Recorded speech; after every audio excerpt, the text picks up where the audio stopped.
Is the whole thing sour? No, once you get to the sour stuff, it's sweet. Sour candy. World's most sour candy. Let me get some spit. Oh man, that is sour. And that tastes good either. Ew, that's gross. I'm too sweet part. It's not that bad. That was so fast. How'd you get there so fast? How'd you get rid of all the sour stuff so fast? It wasn't that bad. You're such a trooper. And then for today's special, I wanted to actually introduce the Dubai chocolate to you guys. Ooh. I have been obsessing over the Dubai chocolate. And have you had the Dubai chocolate? We had the other day. We had some chocolate with. It was the Dubai one, I think, from some candy shop that Thomas and Anthony got. I actually broke this, you guys. So this is a white chocolate version because I actually prefer white chocolate. So Yep. that's why I got the white chocolate. But here's the kicker, okay? I literally one day, like, I'm not into the whole Dubai chocolate thingy. I had it once in California when I was out there this past fall. And to me, my sister got it. We were at a candy shop and they were selling a version of it. And I didn't really care for it. I don't know why I can't get it out. Good. Oh, wait, it's coming. So the funny thing about I helped you. Thank you, Mike. So here's the kicker, okay? Like when I've had this before and I didn't really care for it, but literally one day I was watching a video of it on YouTube of people making it, and all of a sudden I was like, I was going to sleep, you know, and then I dreamt I was making it and I was eating it. And I woke up and I was like, oh my God, my spirit guides, they want me to get the Dubai chocolate. Because then I would be shopping on Amazon and stuff. And I'm like, I don't want the Dubai chocolate. But I would keep seeing the Dubai chocolate. And I'm like, okay, here we go. So, do you know what makes it Dubai chocolate? It's supposed to be that kefir. Oh, It's that crunchy thread that they toast in butter, and then they use pistachio filling. Oh, So that's what it is. Okay. All right. So this bag is greasy, by the way. I can see the grease from here. Oh, Lord. Oh, my God. It's all the. It's so greasy. Nuts, yeah. Oh, it's soft. You know, like in the videos, I don't know like how to get this out. Can we get a plate? There you go, Mike. Ugh. Is this gold? Sweet. Oh, thank you. All right. Thank you for the production crew. The pistachios. Break it, son. Come on. Oh my! I can't get it out of the bag. All right. Cheers. Cheers. Mmm. This is really good. I like the white chocolate though. The only one we tried was like a milk chocolate. I wasn't too fond of that, but this white chocolate's really good. Mmm. This one's good. I like it. This is so much better than the other one I had. Mm-hmm. I do prefer white chocolate. Mmm. It's nice and crunchy. With this, I could actually appreciate it. Whereas the milk chocolate I had, Yeah, the chocolate was so thick. The white chocolate's not really chocolate though. I know. That's good. This is actually pretty good. Mm-hmm. Your hands gonna be so greasy. I don't know what happened to it, Tassie. No, this is pretty good. This is literally the first time I actually get it. It's probably because it's white chocolate. I was very surprised. That was pretty good. I know Anthony likes white chocolate, Oh, really? so I gotta get him more Yeah. of that too. No. Just take some. That's a whole. That's a whole bar. I can't eat all that. All right. So welcome, Mike. I am so excited to have you on here because Mike and I, we actually know each other for a very long time. Very long time. Yes. I've known him since I first started to raise my shrine. because Mike is actually married to my best friend who is also a shaman. And so we've definitely annoyed and been around each other a whole lot. Yeah. With that, I want to tell a story about Tassie that That you wouldn't tell me earlier? Holding a grudge this whole time. So back when Thomas, who's 13 now, right when he was born, he was like a couple months. No, he was like almost a year. And that was before we went on our trip to Orlando, to Disney World. Was this the green frog, the Hmong dog? Yeah. Tassie would come and try to teach, because I'm Hmong Ling and my wife is Hmong Lao. So Tassie would come with the frog and go to Thomas and try to teach him Hmong Lao, like the white dialect of, and it was so annoying because she would sit there, whatever, in Hmong Lao, and I'd be like, bro, this is my boy. He's gonna be learning Hmong Ling. He ended up not even learning Hmong. It was so annoying. Every time she would make these stupid little videos. I did do videos. Yeah. I did do videos. It was so dumb because of a stupid frog. Nuna, good day, listen, was she okay? Nuna, where was she listen? Oh, link the dollar. Nhà rong listen, Nuna, auntie, to sai cả. Auntie? Hi, listen. Auntie Tassie, to sai cả lo. Thế mà ôi xì ok đó có từ cả mong đỡ phun như rong hi ha ở chả đến nào với ôi xì lo dễ lo đó lì xinh lên từ tôi sai có à yo rồi pa sa rồi pa có nhớ chế theo à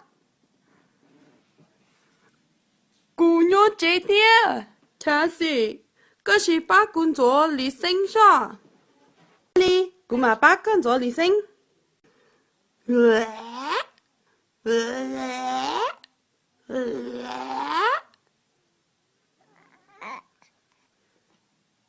我咋干宁了？工作理性大了，姑妈把个。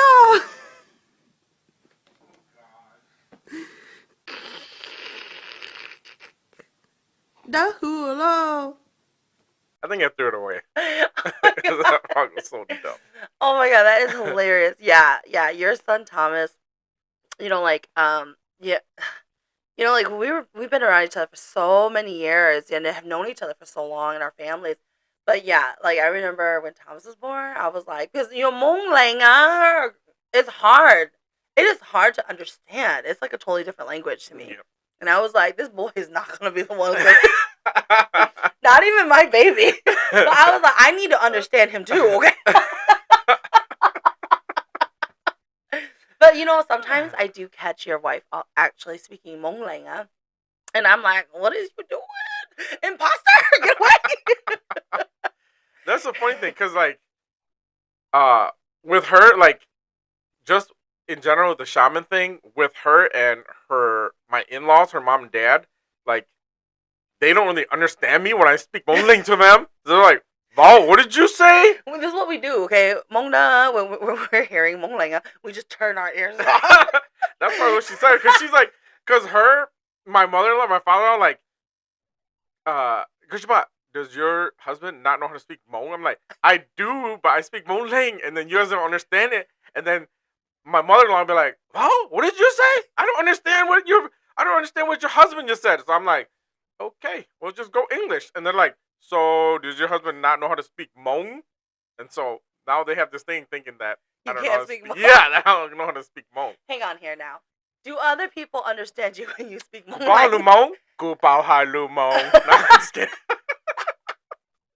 Are you sure your family understands you? Because, okay, I've been around your family too, and you guys don't speak Hmong. We don't speak a lot of Hmong, but we do know how to speak Hmong. It's not like we don't know how to speak Hmong. We speak English. Okay, but do other people... Because, like, what if you think you're speaking Hmong? I am speaking Hmong, son. Ain't no green frog, okay? What if you think you're speaking Hmong, but it's a language that you guys have adopted to each other only, but other Hmong Lang can't understand you either? I'm sure they can. We speak Hmong to other Hmong Ling, they know. I've had coworkers that I speak Hmong Ling to, and they understand. And my wife understands me, so she understands. I think she's adopted. She's gotten used to. I think she's gotten used to the way you sound. I think like growing up when I learning Hmong from my dad, like I don't know if it's a lot of blah or whatever, but they would have like blah words, and then I would say it, and then my mother-in-law and father were like, that's not Hmong, bro, that's blah or something like that. Ah, see? Like You see? like See? basement or car, lufai, or Well, how do you say basement? Kalo. hello. What is kalo? Hello. Is kalo not the word? Maybe we don't know Hmong. Maybe you don't know Hmong. Trying to teach my son Hmong flower. You don't even know Hmong flower. You know what? You and I sound like the blind leading the blind. I would say you and I are both not good at Hmong. I can honestly say that. We can survive though. We can go to the Hmong market and we can order food and we can survive and ask. I can ask an old Hmong lady stuff like, oh, the zhao no or the cho no or the mo no. We can get by. You know, I do struggle with the details, because then I'll be like, tu na or kana, pucha, you know, and then You say puja? Balaja? what? Are you asking Balaja? Like, how much does it cost? Puja? What is that? Where's pucha from? I heard puja. Pucha, pucha. Puja. That's what you just said. I'm doubling down. Pocha? Wait. Balaja. Oh, bolija. Yeah. Pucha. Okay, but then I struggle with saying indai or ikosa, like ituna.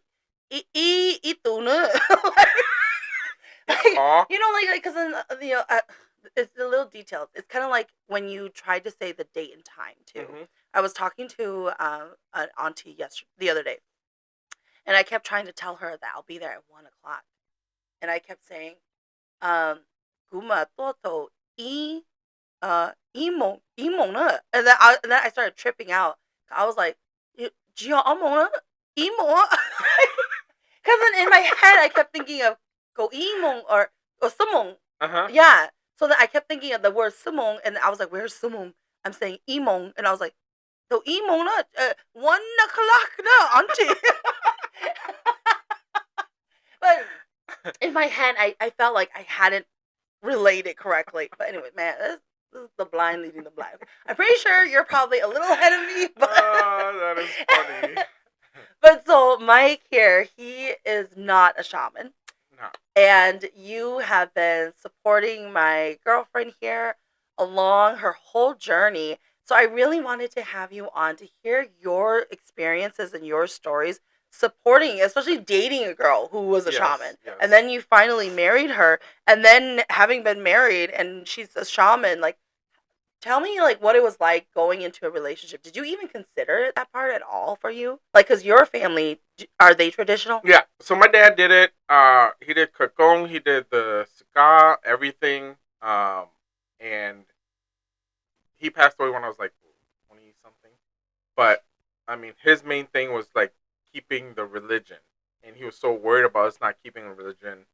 And so he was always telling me, like, hey, I don't, like, my dying wish was, like, keep the religion. Like, keep the religion, stay in the religion.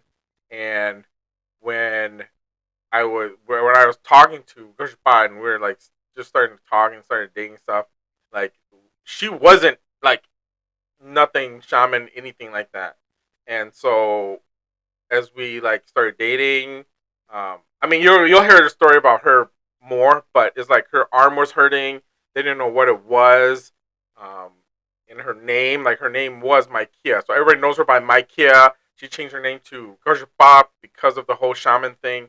But for me, it was like, it was great because it was the love of my life, and she was a shaman, and going into that and marrying someone like that, So to me, it was awesome. Like, it was great that she knew it and she could hooply. And you know how like the guy's supposed to hooply To you, and stuff? that was a perk. Yeah, because every time you're like, hey, so who's gonna hooply? I'm like, I don't know how to do it. Let my shaman wife do it. I love that. I love that. You know, because like, especially like, I feel like with us being first generation born, right? We're taught to assimilate. Yeah. And then you're yelled at for not knowing the culture and Yep. not knowing how to do things. So then I found that so many of us at a young age, we really turned away from it. Yeah. And then because you just get yelled at whether you do or you don't. Yep. And then, so I was like, wow, like to have a guy go into a relationship, she wasn't one, and still understand how this could impact your life. Yeah. So did you ever have any fears or worries like that she's a shaman? Like for your role, like what you would have to do? I mean, to be honest, my mother and father-in-law, shout out to them. They did a lot of it, like the chairs, the swords, the everything. Like they helped build the shrine in our house. They did way more than most people. Like you wouldn't believe the amount of work they put. Like literally, I'm just a kid still. I worked a lot, so a lot of the times when we did it on Saturdays and Sundays, they would come over. They would kill the chickens. They would bring the pigs. They would do the goat. They would go pick it up, bring it in. So they did everything, and I was at work. I would say like 98% of the time. So they would be like, "Whoa, this Saturday we're gonna do this, and we know you're not gonna be home, but we're gonna do the pig and bring it to your house." I'm like, "Yeah, Dad, Mom, Dad, cool." Like I wasn't gonna be there, so doing it, I didn't really know. Like, oh, you do this, do this. So most of the time when it's just her and me doing it, and she's gonna ordain or something, I ask her, I'm like, "Hey, do I have to open the door to put key stuff out this bad spirits up? Or do I have to close the paper?" Or I would give her like, "Hey, how long are you gonna go? You gonna go for like 30 minutes? You go for an hour?" Like, I need to know. Like, I need to, hype myself up for this. Like, I hit the dong, and I'm like, "Okay, how long am I going for?" Like, I go to until you jump, right? I hit the first one until you jump. But if it's just routine, just routine for her to go, and then I'm just like, you hit her 3 times and you put her away. And I'm like, okay, yeah, you do that? Okay. So I cheat a lot. Like, I ask her, like, hey, what are you going to do? What does this consist of?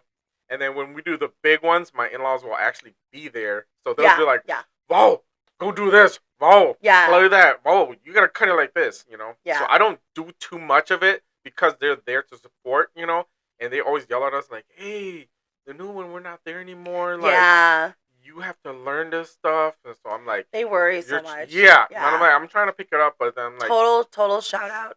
She's actually my his in-laws. She was actually my teacher, and the bench thing and then the shrine. This is what I mean, right? Like when my boyfriend was building my bench and my shrine. Now, I was like, I don't know what the dimensions are. I don't know. Like I could. With my hands, I can show you how big it is. And like when I walk up to it, it's like this tall. Yeah. Because Uncle did it all. He built them for me. Like he would just ask me what color wood do I like, and then he knew to get the mahogany for the final shrine. Yeah. And I don't know nothing. Like the bench, he's so good with woodwork. Yeah. And my metal, the one thing I do miss from them is my metal tray to burn money. Like, he soldered that metal tray for me, so it lasts us a lifetime, But I was like, oh my God, this is so nice. Yeah. You was so lucky. You're probably the luckiest in the world. I was so spoiled because my mother-in-law, she's a shaman too, so she'll be like, while Gushpa's going, she'll be like yelling at them, like, do this correctly or do this correctly. I'm like, yeah, listen to her. Like, I couldn't question it. I couldn't yell. I couldn't do any of that stuff. So yeah. Now, were there ever times where you probably considered, could your life look differently? Did you want to do anything else differently? Like, especially like because, Nang is a lot of work. This is what I'm always telling people. Like, I don't try to glamorize it because there is a lot of darkness that comes with this, and there is a lot of work, y'all. Yeah. Like, the only thing I worried is, like, we've been really, like, quiet on it, but like the main thing is like when people attack her, like the Kagong stuff, like there's good and there's bad, and people are always like, oh, it's good, it's bad. It's like But when they send something her way, and then you see it, or you see her it react to it, where she's just like, she's up, going, and all of a sudden she's just like, and I'm just like, bro, what's wrong, you know? Yeah. And then I'm like, and she's like, you know, I have to drink the money water or whatever. She'll call her mom. Her mom's like, well, someone's attacking you or sending something your way, you know? Yeah. I mean, that's from my understanding. I'm just telling you from my understanding. I don't understand the whole everything that they're going. This is what you're seeing from the outside, yes, and what you're witnessing. Yes, and then people always question me too, because when I tell them that, like, a lot of people, they don't understand it. Like, so it's hard for me to like explain to them like the things that I see, the things that I know, and then they're like, you strongly believe in it so much, but you can't tell us why. Like, oh, you believe in Santa, but you can't tell us that you've never seen Santa, you know? Like, she goes into this trance, and there's like, so how do you even know that she's just not faking it, you know? You know, like, she's just sitting there. Because if they know his wife, she's lazy as I. She's as lazy as me. And that's what I was telling you. Okay, so I'm gonna tell you this story. I'm gonna tell you this story. I gotta tell you. It involves her brothers and sisters, and we were making fun of her. Okay, so shout out to her brothers and sisters too. But so we have this thing that we always make fun of her. She doesn't do anything. She makes her brothers and sisters. And she always like the boss of the family. Although she's like the middle child. You agree with me? I'm gonna get killed for this when she sees this. But so her and Thomas, like a couple years ago, they were like, we want a treadmill. Because we're all like trying to lose weight, you know. I was like, no, we don't need a treadmill. We can just go walking outside. We can walk, because I'm cheap and frugal that way. And so they're like begging me. I'm like, okay, fine. So we bought a treadmill, put it in the living room, and I'm like, go. Thomas goes. He'll go here and there. So when he's playing games, he'll go for like 30 minutes. Coach Pa would never go, and I would yell at her. I'm like, okay, let's go. Like, let's go on a treadmill. She would go for like 5 minutes, 10 minutes. Like, oh, I'm lightheaded, right? She's like, I'm lightheaded. I'm tired. I'm so sweaty. I'm like, you're supposed to sweat when you're doing that. And she's like, I'm tired. But she won't go on like tennis. She'll go on like sandals or like Crocs or stuff like that. She's definitely gonna kill me. So, but okay. So back to her brothers and sisters, and they're like, Coach Pa, you're so lazy, blah blah blah. And then she's like, no. But when she ordains, she'll go for like 40 minutes up, jumping. I'm like, you know this is not fake. I have never seen her go 50 minutes, right? You know what I'm saying? Oh my God. She'll be up like, oh, going, and then and you're jump. belting the whole time. Yeah, and you're chanting, and she'll be going for like the whole hour or 30 minutes, and then there are like, and people question me, and that's one of the things, like, I know it's real, you know? So I was like, I know it's real because I know what she really likes. Yeah, and she's going. She's gonna be watching her Chinese Korean drama. I've seen her at the gym because I've gotten her to come to the gym with me before. And she literally has her Chinese dramas on, and she's slowly walking. And then she'll stop. I'm going to lay down. And she goes to sit with her leg up, watching. I didn't say that. Just so you watching the. I have a picture of her, actually, of her once at the gym, and that's what she was doing. Yeah, I have to say, though, honestly, for all my years being with GZP there, she's lazy.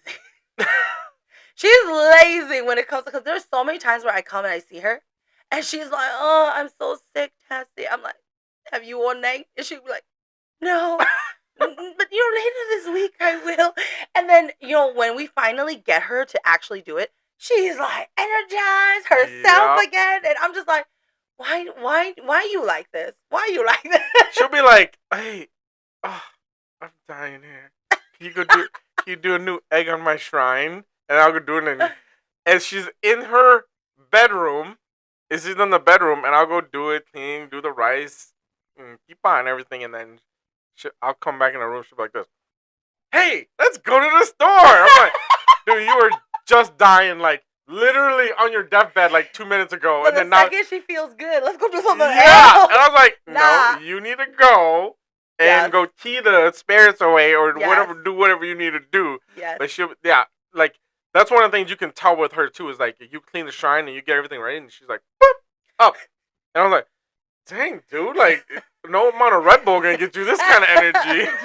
Yes, definitely. And you know, like the one thing I always tell people in general passing when I'm having conversations with people about spirit guides, right? I'm like, you know, like one of my best friends, she is super strict with her Kwanang, and that is her. That is that girl. But sometimes they'll pop out really quick to say hi to me, and then they'll hide again. And I'm like, oh, if I tell her, she's gonna get mad at them, because she is so strict with them. But at the same time, she's so lazy. You know, like, because the thing is, we've seen the effects on her, and how drastic it is. You know, where you think that it's common knowledge, but then again, you know, my sister's always like, why don't I listen to my spirit guides a lot more? You know, but we're human, so Yeah. you know, in her defense, Mike, okay, you know, she's human. You know, like, but the thing is, like, even though she's like really bossy, and she can come off sometimes as lazy, she has such a big heart, though. Yeah. You know, she genuinely cares. That's the biggest thing that people don't see about her is, her and I always talk about. I always yell about her tone. I do too. I yell at her about her tone too. She never says like, "Oh, Mike," or you know, talk sweet to you. But then she's like, Mike. Yeah, she'll be like, Mike. Why is it like that? It's your fault. Yeah, but then she's like the most giving person. Like, she is.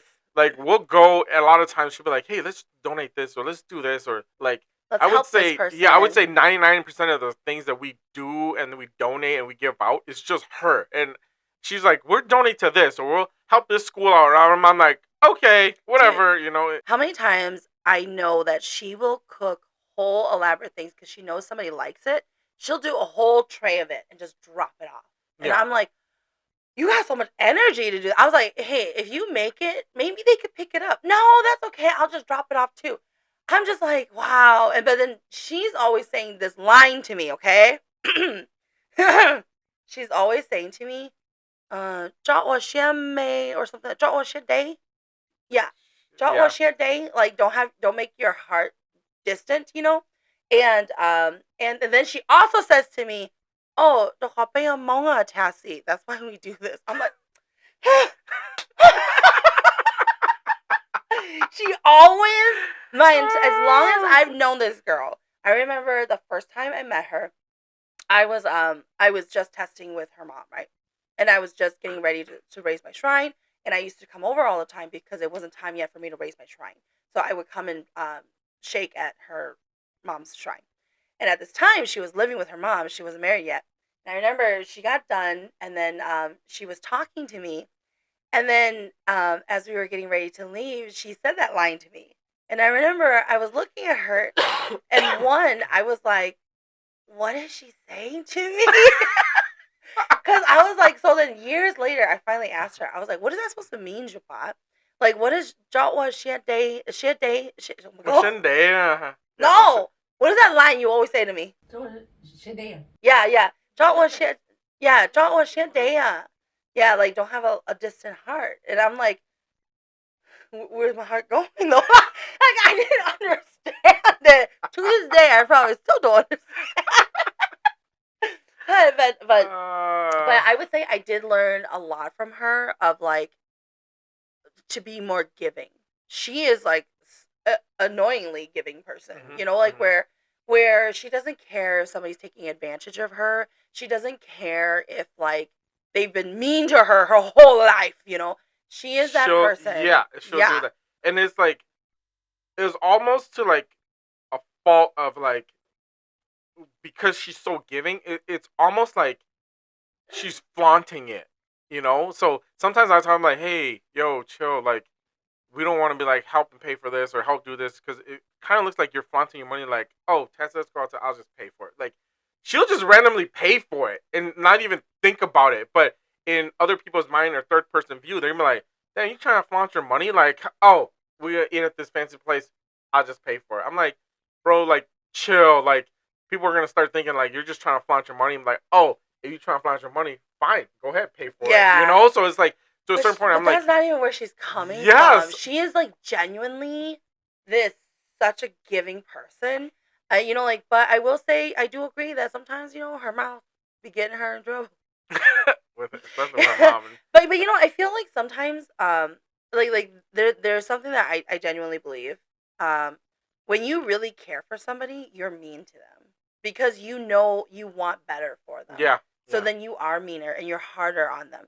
You know, like I always say, I'm the intensive care bear. Where there's a meme of an actual Care Bear is pink and he's looking angry. He's got like a wrench in his hand. Intensive Care Bear. Because like I know I'm an intensive care bear too. Like when I really love and care for somebody, I am meaner to them. I am more. My expectation is much higher for them. Yes. So, and I feel like she does that a lot. But you know, the difference here though is that she don't know when to stop. She goes and goes and goes and goes until Yeah, I know. I get that all the time. But you're right. She really does care, and she always wants better for me. She's always telling me, do this.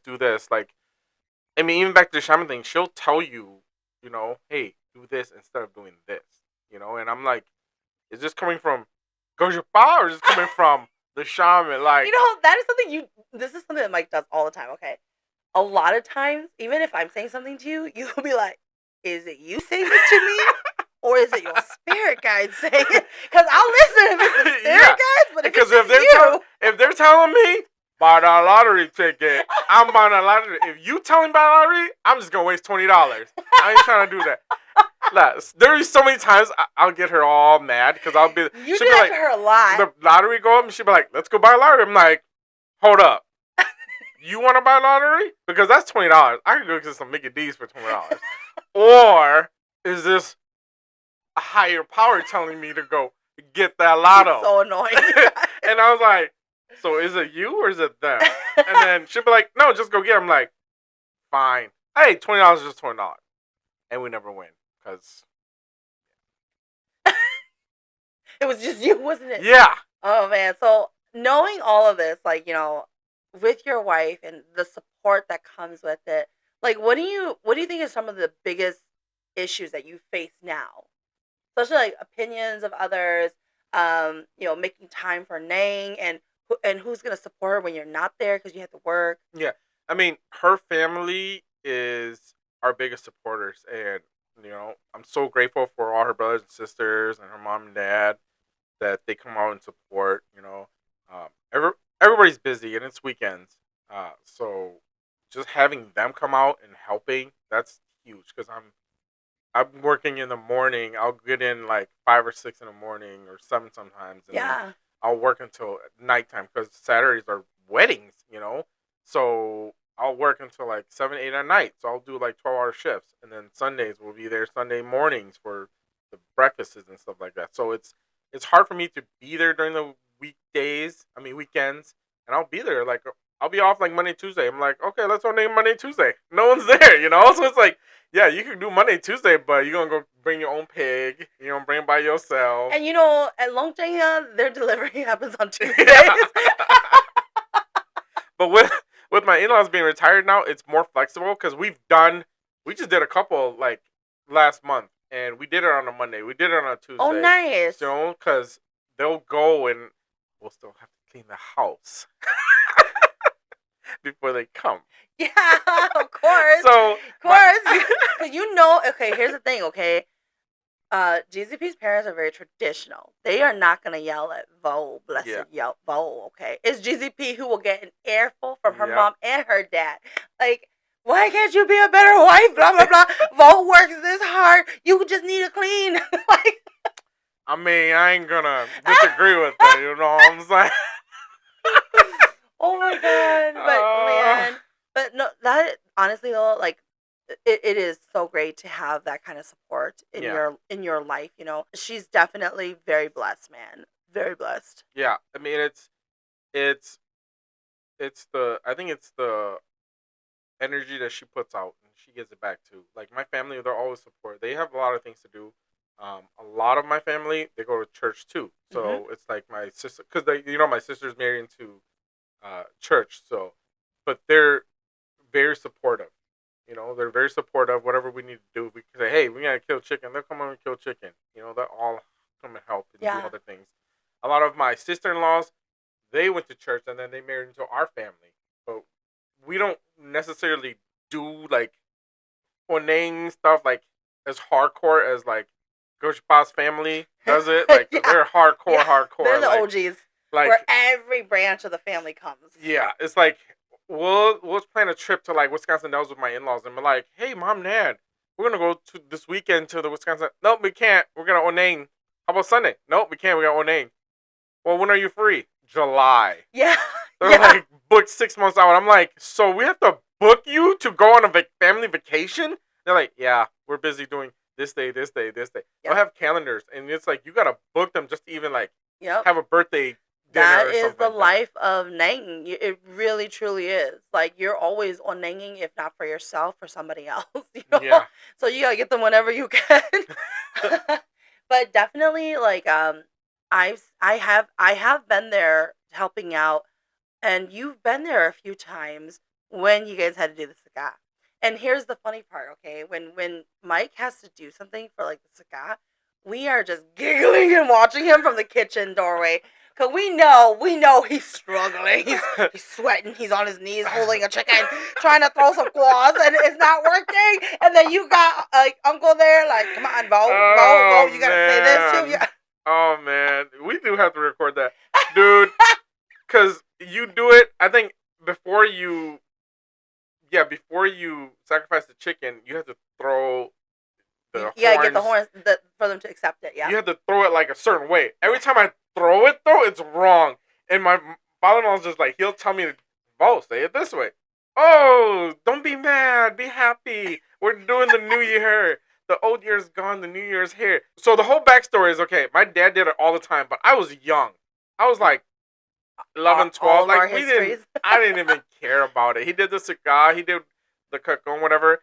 And then when he passed away, that's when we started like finding out that, oh, now she's a shaman. Now you have to put up your cigar to help support her tanning. So you have to have a cigar. And I'm like, okay, so I gotta learn how to do it. So I didn't know. So I was asking around. No one really knew how to do it. So I think my uncle came and he did it one time and we recorded him. And so, but he said it on Hmong and his Chinese thing. So my father-in-law took the laptop and he's like, okay, Val, how do you guys do it? Because we do it this way. How do you guys do it? You're like, I don't know, Dad. Listen to this. So I press play.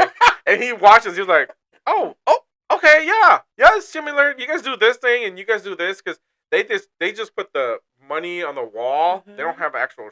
The altar. Yeah. Some people have altars. Some people just use the piece of paper. So they use the Mong Li. They use the paper. We actually have the altar. The altar, the mini altar. Little thing. And so he was like, okay, Val, this is how you do this. But when he says it, for me to say it, he says it in Hmong plug. And so I'm like sitting there. That green frog, I bet you wish you had it now. Stupid frog. And so he says it, when he says it to me and I repeat it, I say it in Hmong some words. Because some words I know is like Hmong, so I'll say it in Hmong. Some words are Hmong, so I'll just like, I'll just say it however he says it. Some words I don't know, whatever he says, I'm just going to repeat.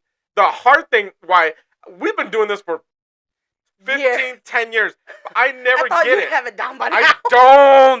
I don't because you do it one time a year. You do it one time a year and then you recite it.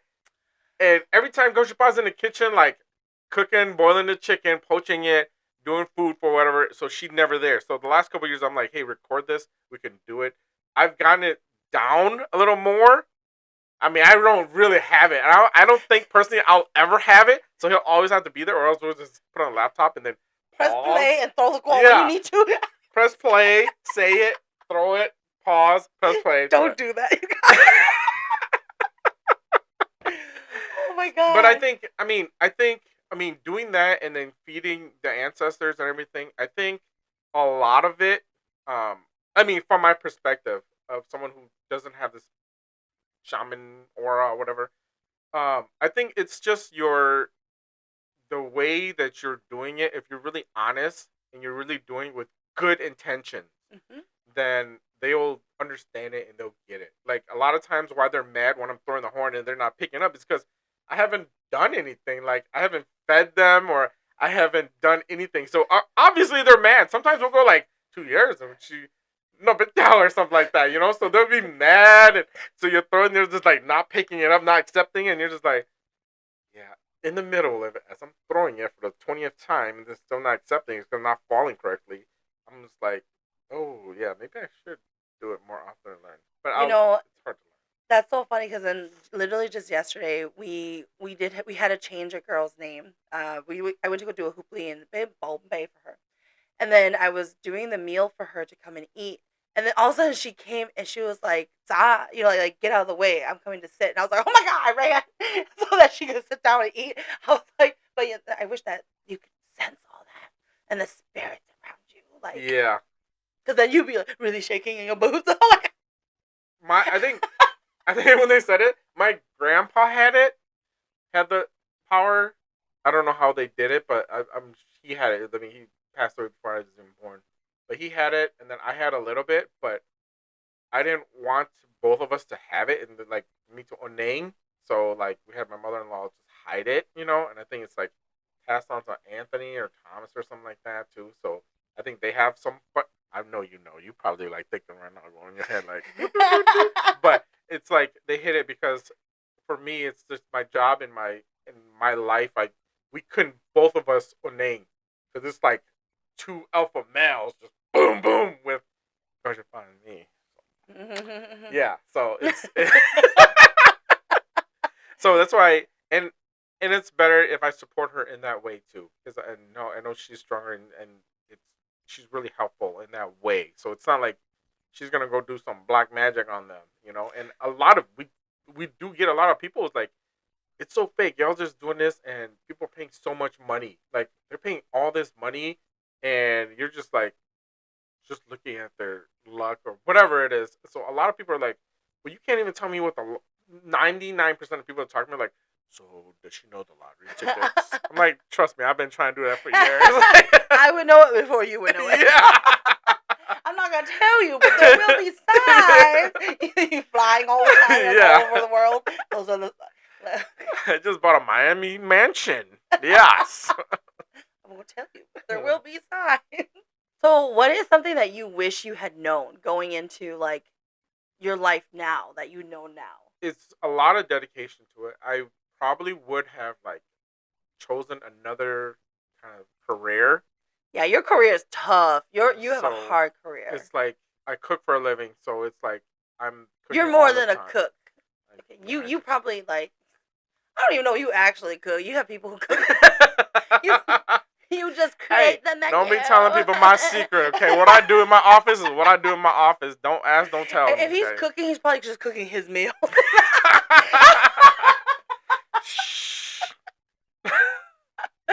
But yeah, your career is so hard. Especially like with your young kids and everything, and then your wife has one name, and then she gets a lot of ailments, and then your kids are too young right now to fully help her with that. So it's just like, would you think that having a better career center that had more freedom and time? Yeah, I think if I would have like do this whole thing over again and like come back to it, I think I would have taken a 9-to-5 job, even if it doesn't pay as much, you know, and just having that time with my kids. Because my thing was like, we grew up poor. I was born and raised in the projects, so my number one thing was like, my mom passed away when I was like 9. My dad passed away when I was 27. So there's really no safety net for me. So it's like, you fail. Yeah. You know, so my mentality was like, you're working. Like, I don't care if you lose your job, you're working at McDonald's. I don't care if you're handyman getting cash for it. You're going to survive. Yeah. And that's one thing I push for my kids is like, I want them to have a better future. I don't want the same cycle going through the same cycle. So I work at it and I work all the time. And because I want to give them the opportunities that I've never had, you know, giving them all those opportunities. So I worked all the time, but, you know, I don't see them. And, you know, I don't see when Thomas was small, when he was getting that green and frog. he was learning Hmong Dao. From a girl who couldn't speak Hmong. You had nothing to fear. There were times, because his uncle was always around him. There's times when he was like 1, 2, 3, he would call me Uncle Mike, you know, and I was like, dang, that's my son. That was my son calling me Uncle Mike. Thomas was around his uncle all the time. Yeah. He preferred his uncle all the time. And so when I hung out with him, he was like, I'd like purposely pull him out of daycare just to hang out with him because I was off on a Monday or Tuesday. He's like, nah, I'd just rather go to daycare with my friend. I'm like, damn, boy, tear. You know? But like with Anthony, you know, I spend more time and I want to. You know, I make it a point to send them to school every single day. You know, even though they can go on the bus, I can get them ready. Like just that time, the just quality that time 15 minutes in the car where I prep them for the day. Like you're getting picked up here, or you guys tonight get your homework done. We got plans. We got stuff to do. You know, so that time for me is special. But back to that question is, yeah, I would have chosen something different so I could be more involved in it. You know? Yeah. I think that even for being the actual shaman too, it's very hard. Like, you know, one, I opened up my business, so I have no time, no spare time. Whatever spare time I have, I'm filming. but literally, it's like balancing it all, like with your job, and you know, if you have to travel or having to see friends, even it's hard, you know. But I mean, I think that the great thing, it's kind of like, you know, you were so busy working hard, but at the same time, she was always built to have great support. Yeah. You know, so I think that it really worked out gratefully for you guys, you know, but it's definitely challenging. It's going to be hard because, like, sometimes, like, well, we'll joke about it too, but they'll be like, okay, we want you to do new for this, or they'll tell her, like, do new for this, or, like, we're in the middle of, like, doing, like, New Lang for my dad. So we did my dad, and now my mom's, like, showing New Lang, and I'm like, man, we did for my dad, it was, like, $2,500 rent this, get everything, just get everything. It was, like, $3,000. Yeah. And I was just, like, joking, like, hey, mom, dad, like, y'all want me to kill you? I'll be like, mom, dad, y'all want me to kill your car? Like, hey, need some money here, you know? Be like, hey, it ain't cheap. That killing that cow ain't cheap. I didn't raise that cow. Setting that up is not cheap. I still got bills to pay. Like, hey, that's my car payment. Dude, that's my mortgage. Are so much work, man. And you know, and a lot of times it's like they come through. But even with my in-laws, they help so much. My mom and dad's just like, you know what? Whatever you need to do, just get it done. Getting the actual thing done is more important than like worrying about your money, like having, oh, now I gotta pull $3,000 out of savings or pull out of this to put it, you know. And I always joke about that. It's not like we don't have it, but it's like we joke about like, hey, I know that feeling. No, like literally, I'll be like saying some out of pocket shit like that. No, sorry.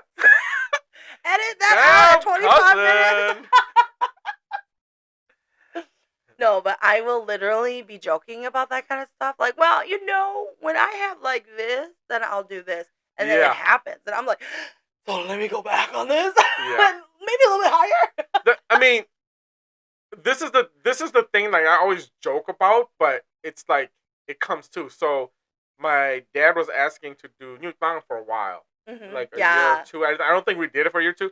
And then bad things just start happening. You're just like, and with me, my thing of how my mom and dad like attack me or show me like or remind me, hey, our stuff is coming up. Like, do it. You said you were gonna do it when someone named you claim or you take that responsibility. Like, yes, I'm gonna do it. Like my cars. Oh, they would hit my cars. We had so many accidents. Like we've like 5 or 6 accidents. It was never our fault though. Like they hit. Like she was about to go to Chicago one day, and I was driving her car, and we parked it. Like we would park at the car there, and the other car we're parked. We're not moving, and the other cars would hit us. Like with my Highlander that just got totaled last year. Yeah, you guys were constantly getting into car accidents. Yeah, I was parked. Anthony and I were parked. There was 15 minutes left in school, and our garbage truck backed up into it and totaled my car. We were literally parked. I was on my phone. Anthony was on his iPad. We weren't even paying attention. And then the garbage truck just goes in, bam, hits the whole thing, totals the whole thing. And I'm sitting there like, wow. Like, I wasn't even moving, you know? It'd be real like that, man. When, you know, honestly, that's the thing I always tell people. With shamanism, you will always be haunted now. Yeah. There are perks that come with it, right? But in exchange, it's a deal. Yeah. Okay, this is not. If you're telling them you're gonna do it, you best do it. Like, you can't lie to them and be like, and then keep stringing them along, okay? Tassie and GZP, both of you. I know it. I know both of you. All right, personally. we're gonna break here. Yeah, so like, what advice do you have now? Like, for anybody who, like, they hear their spouse is supposed to be a shaman and they're not sure how this is going to fit into their life. Like, what advice would you have for everybody? I would say, like, most of the time, if they're leveling up and they have like Thusifu that does it, reach out to them, see how their husbands do it or their wives do it. And if you're the shaman person, just be as transparent and as honest as you can with it, because we're going in and blindly trusting that you're doing all this, whatever good or bad or whatever. You're going into it, into the world, and you're doing all this stuff. Like, just be transparent. Like, this is what I did today. This is what I saw today. Just tell them as much of it as you can, then they'll just feel more comfortable doing it. It's like, if you truly believe it, you'll definitely see, the rewards that come with doing it. And I think at peace, you'll come to peace with it. I mean, and it's one of the things, like, I have a lot of, like, nieces and nephews and friends and stuff, and they always tell me, and they're always like, "Hey, should we go to church, or should we go to church and Ning?" And then they just don't do either of them, and then bad stuff happens to them, and they come to me or her, and they'll ask us stuff, like, just casually talk, like, "Hey, we don't know if we should go to church or we should." I'm like, it doesn't matter what you do, just pick one, pick one and do it. If you need someone to kiluche, have a shaman do it. Your priest or whatever comes to, get all this bad spirits out. As long as you choose one and just do one. Don't just be out in the open and not have something to fall back on spiritually. Because I think having something spiritually is huge. So just being transparent on it, just telling them how you feel. Like, hey, you know what? I'm worried about this, or I don't know about this, and you learn. There's a huge community out there that will help you too. Yeah, and I do know, like, there's a lot of people who come to me where they want to better understand how this will impact their relationship, because I think a lot of people have fears. Like, when you are hearing your partner is going to be a shaman, I hear a lot of hesitation. Even the shaman, like, first off, just so you all know, your spouse who is going to be the shaman, they already know how you feel. Yeah. You cannot hide it. Yeah. You can tell them all you want. I'm going to support you. I'll help you. But they can feel like their spirit guides are already telling them they don't want to do this. Yeah. They don't want you to do this. And, the thing is, I can't even say that anybody's selfish or not, because I totally get it. Like, it would be so hard knowing that you have to give up certain things in your life to support your partner. Okay, like, for me, when I think about, like, having to give up things, I'm thinking about, like, giving up your weekends sometimes. Every time. A lot of money gets invested. When you first start as a shaman, the tools alone cost as much as raising one your first shrine. It is so much. And now it's gotten even more expensive. I used to have a book that's in storage. Okay, I don't know where this book went. But this was the book I started with when I first went in. I used to write all my questions in there for my teacher. And then I used to write down how much everything cost. And I swear, okay, back then, like, all my tools was like $500-$700. Nowadays, though, like, I've gone with people to go get all their tools, like, over $1,000. Yep. So it's a lot of money, you guys, that gets invested into this. And you're not certain of the outcome. You don't know where this is going to take you. And on top of it, the emotions that run high as heck between partners. Like, would you say your relationship with your wife has always been, like, just perfect? Or were there moments where you were like, I need to go to your dad so your dad can hit you?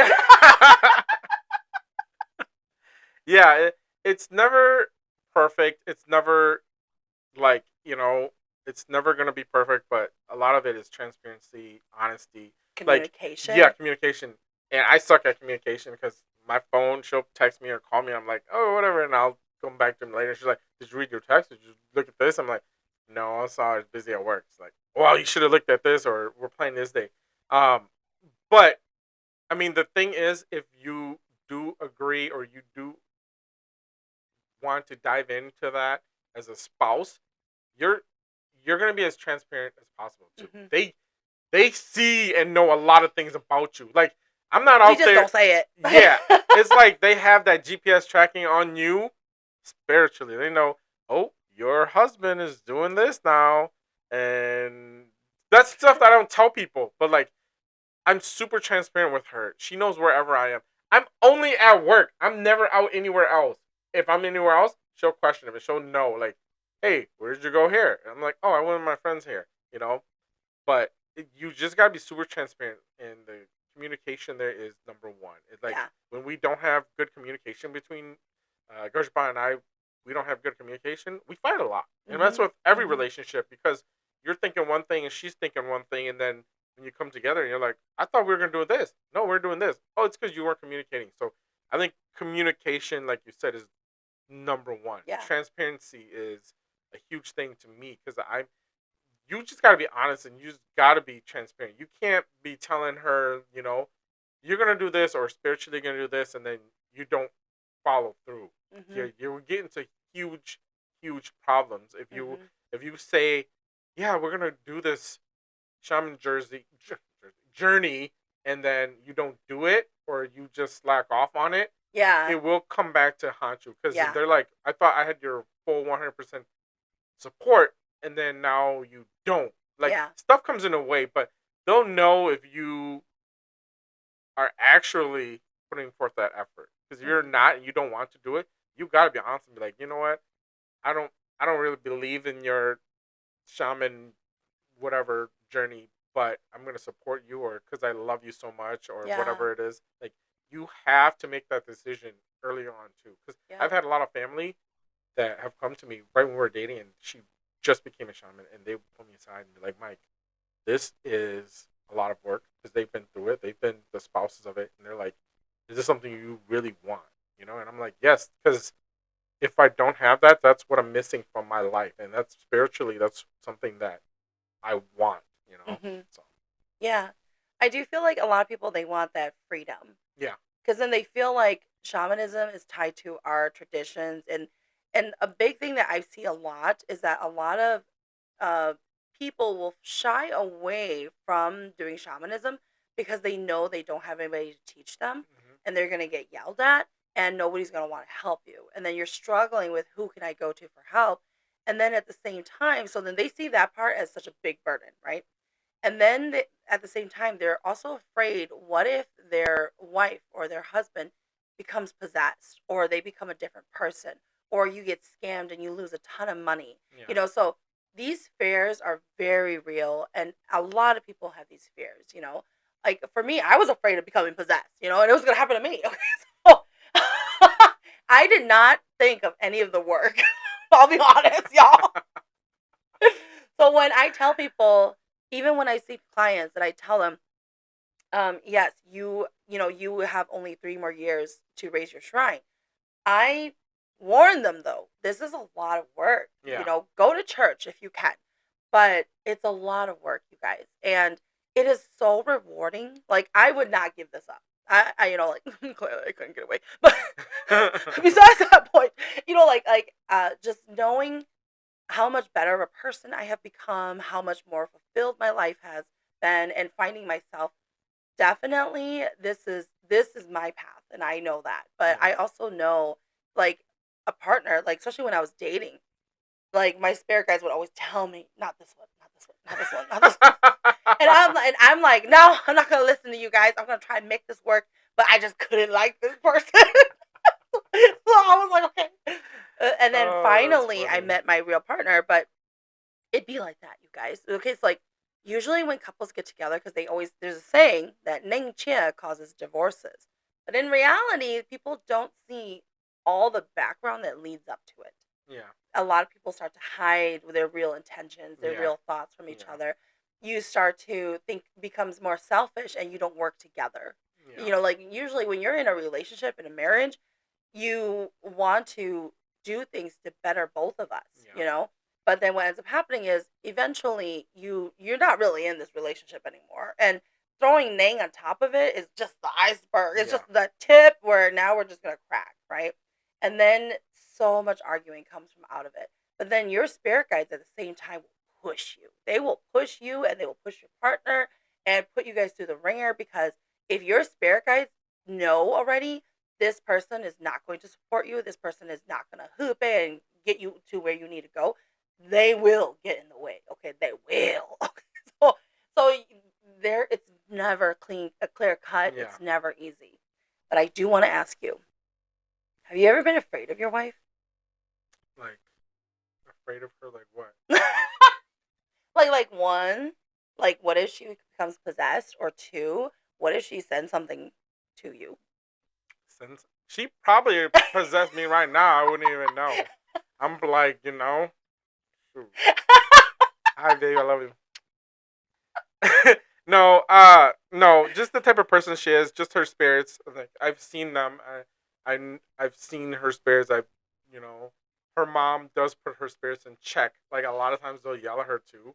So I know that they'll never, you know, do those things and turn or something like that, because you can tell too. Even with her personality, and you know how we always joke about is this you or is this the spirits or whatever? Like, you. That's only you. Nah, replay this. Play it back. She said it too. But it's like you can tell their personality. You can tell what kind of person they are, and if they change in that way. And for her, it's pretty consistent. So it's like if one day she's just like, no, we're not gonna cook this, or we're not gonna do this for this person.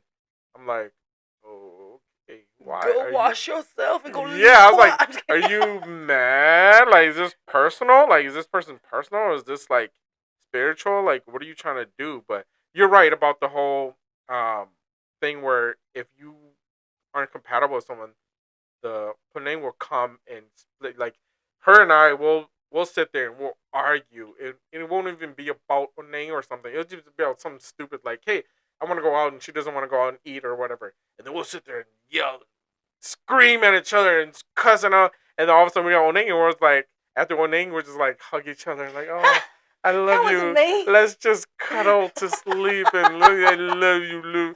But then you're just like, wow, I don't know why the whole thing just lifted off me. Like, I was so mad, uptight, like, so stressed out. But then after you Oneng and you clear all the bad spirits or whatever, you don't know what you're bringing home kind of spirit-wise.